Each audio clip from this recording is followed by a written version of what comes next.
Prepare to get gas because it's time for the Week in Gear! The weekly top 5 of new gear releases you can't afford to miss. This week I've got offset bargains, tube preamp wizardry, road-worn legends, and a pick of the week that might just free fall onto your wish list. Honestly and seriously, this is one of the best weeks in gear we've had for a long time, and I'm very excited to bring it to you. So, let's kick off this week's most exciting guitar gear releases with a guitar that looks like it should cost a fortune, but it doesn't. Yes, starting things off with a guitar that might punch well above its price tag, the vintage V50 from the Coaster series. Whether you're a complete beginner or looking for a reliable backup, or you just like more pretty guitars that you can afford, this one's designed to get you playing without breaking the bank. The vintage V50 brings offset cool to the masses without tuning issues of, say, a Squier Jazzmaster, which if you've played a very cheap Squier Jazzmaster, they don't stay in tune very well if you go anywhere near the wobbly bit. The V50 is available in 3 flavors: gloss red, vintage white, and the very, very moody Boulevard black. That might be my favorite. Or the red one, or the white one.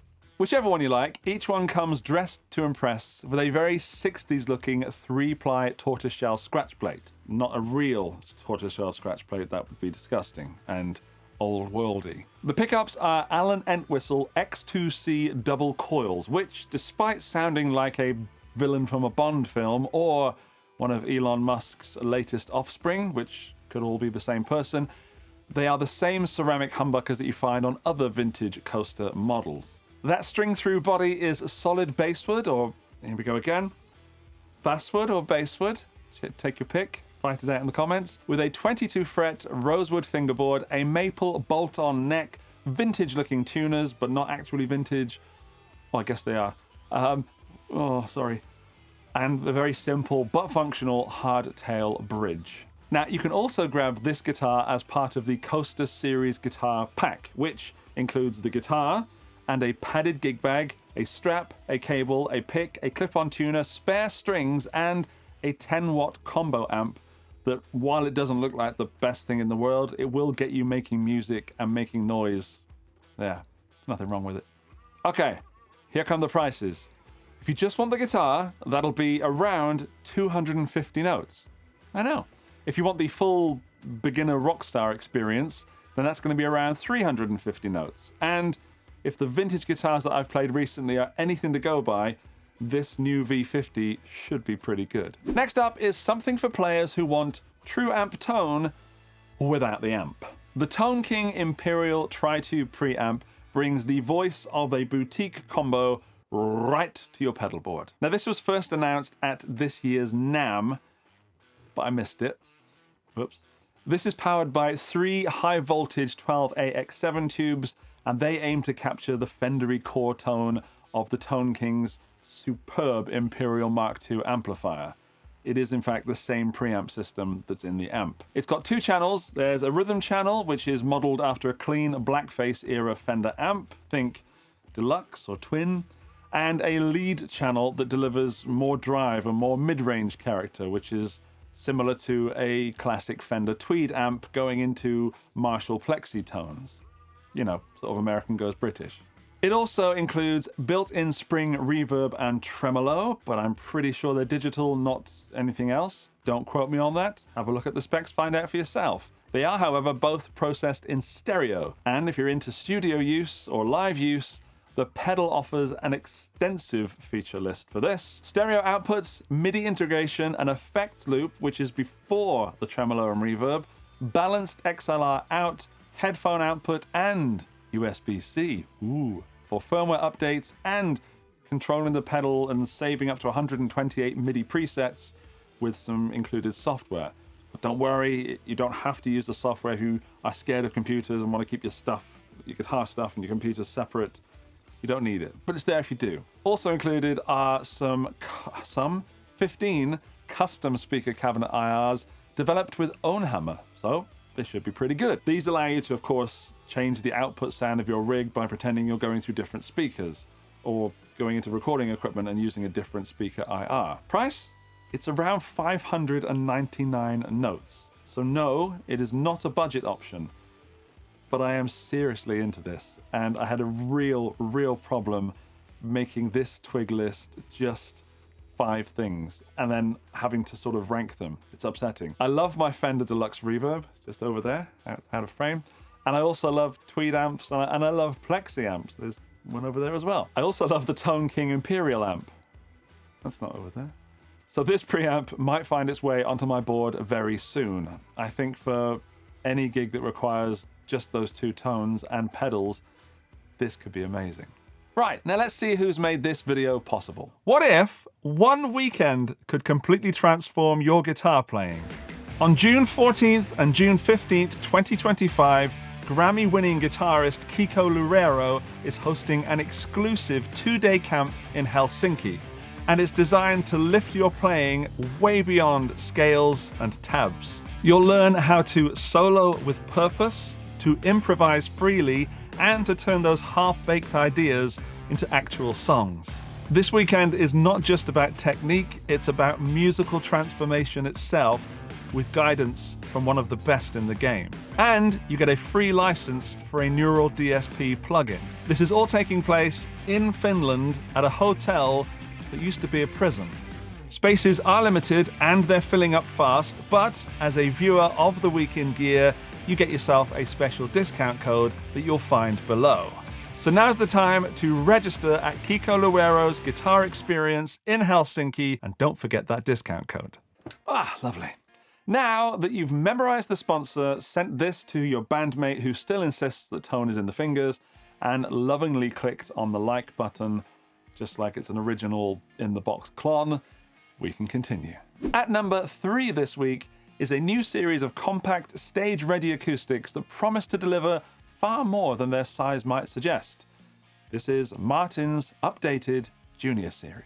These are full scale at 24.9 inches. They all feature solid tonewoods and a Martin E1 electronics pickup system. They also come with a very portable soft shell case. Now, there are 7 guitars in this new series, and picking my favorite from these was not easy, but I managed it, just.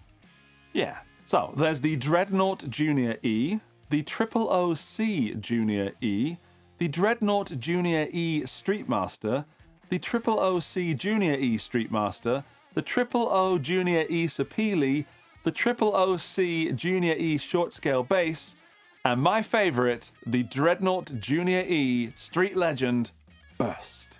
And that is going to make you either smile, like me, or make you shake your head, like me. I changed between those 2 emotions a lot when I first saw it. I don't have time to go over all the guitars in this range, so I've put information to the 6 that I'm not going to talk about in links in the video description. So now that I've said that, and you can have a look at those links later after you've watched this, let's focus on the one that I love, the Dreadnought Junior E Street Legend Burst. Now this guitar features a solid spruce top with a distressed satin finish. Did you notice it? Designed probably to evoke the worn-in look of a road-tested vintage Martin.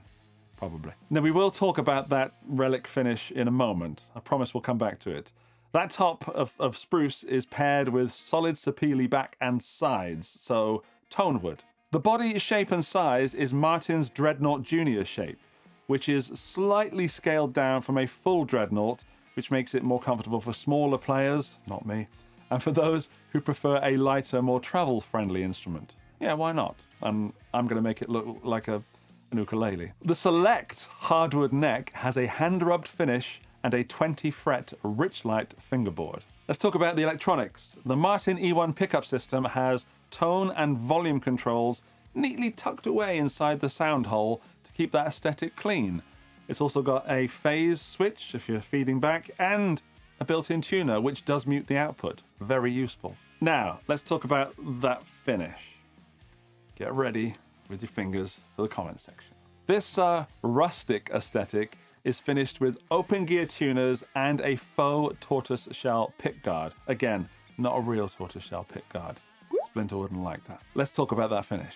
At first look, I thought this looked terrible. I thought the relicing was well overdone. But the more I looked at the whole range and then I went away and came back and really had to choose a favorite, the more that this guitar stands out to be something special and unique. Although it isn't unique, because I looked at the Sweetwater website, and at Sweetwater you can see all the different models, actual photos of them, and they all looked exactly the same. So either someone's very good at their job, or Martin have got some kind of, I don't know, frame or stencil, or I don't know. I don't know how they're doing it. Lasers? Sharks with lasers on their heads? Probably.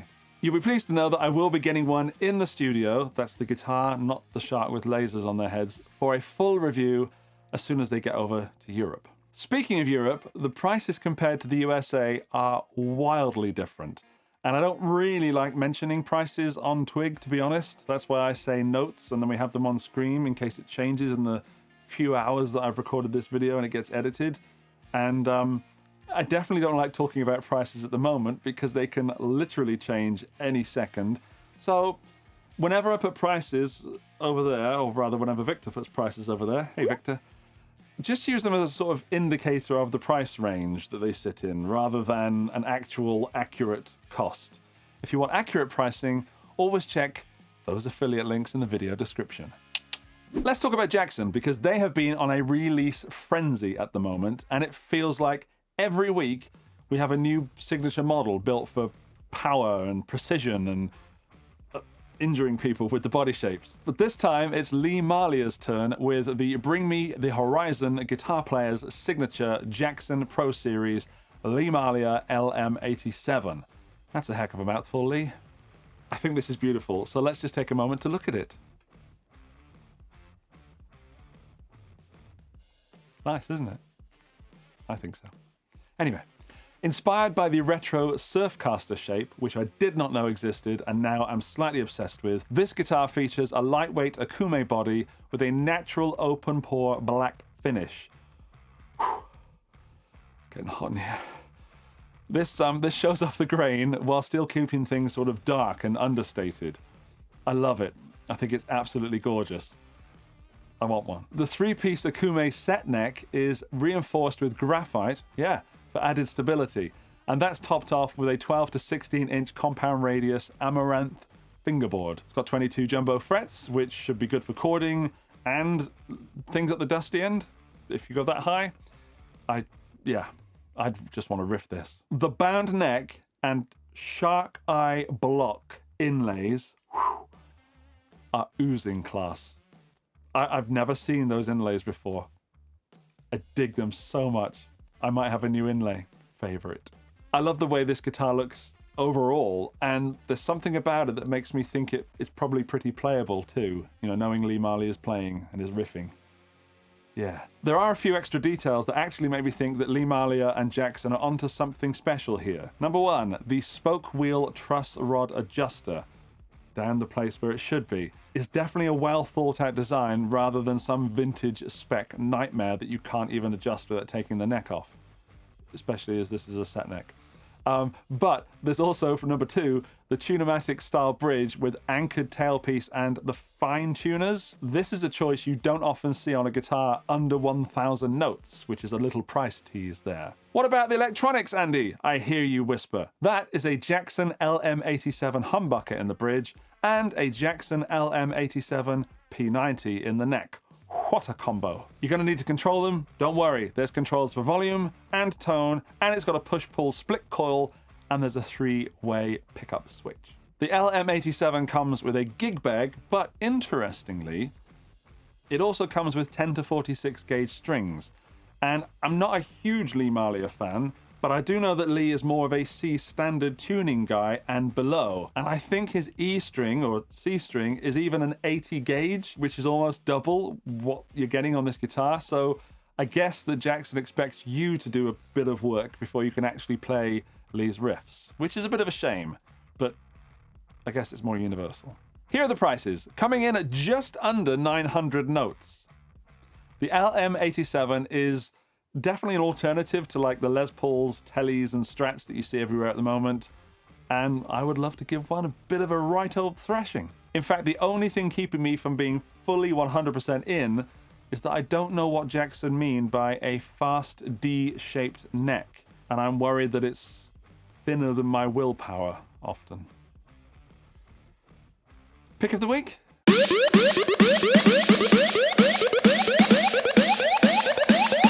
Andy's Pick of the Week! Ah yes, my pick of the week. It's got a Bigsby, it's got a boost, it's got an attitude. My pick of the week is the Mike Campbell Red Dog Telecaster. Woof! And this is not here to be taken. No, there's probably a dog pun here somewhere. Give me a moment. Are you for real? No. Hair of the dog? No. Fido? Could be on the head? No. No, let's move on. Let's talk about the guitar. It's nice. That's why I'm here. One of the reasons. Actually, first let's talk about Mike Campbell, because you might not know who he is. If you don't, he was the lead guitarist for Tom Petty and the Heartbreakers. See, now you do. Co-writer of Running Down a Dream, Refugee, and You Got Lucky. He's also played with Fleetwood Mac, and he fronts The Dirty Knobs.